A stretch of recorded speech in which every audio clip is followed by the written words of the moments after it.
Conrad Coleman, 32. In just about 10 days, he'll be able to boast about being the first New Zealander to take the start of a Vendee Globe.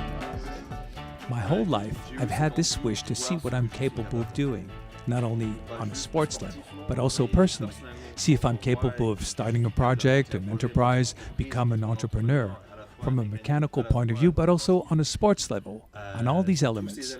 And this is the top. It's overrated to say this is the ultimate challenge, but it is. And when one's up for the ultimate challenge, one doesn't do it recklessly. Nothing is left to hazard. Jean-Yves Chauve, the Vendee Globe's official MD, is here to remind you an accident can quickly occur. And you, on a medical point of view, never had any fractures, anything at sea? Nothing serious, except on the Route du Rhum in 2010. I fell and dislocated my shoulder. Were you examined? What did they do? Put in a screw? Yeah, I have a compression screw. I'm stronger than before.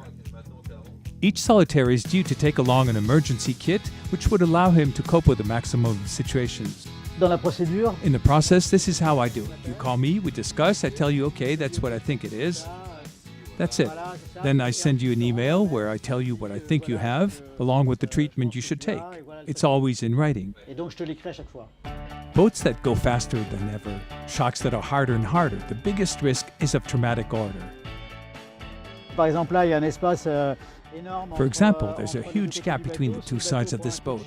If the boat heels a little brutal, the guy can be thrown off. The type of accidents we have the most of are with the winch. You see this part? You can really hurt your back or your ribs. I think mentalities have changed. I remember the first Vendee Globe, I was the one to bring the emergency kits on board. The skipper would look and say, wow, if they think they'd bring me a kit, that means I could run into a medical problem. Unconsciously, they'd put it aside and try to forget about it, because they were stressed by the fact that alone on the water, they could have a problem. Now, they look at the emergency kit with a more serene look.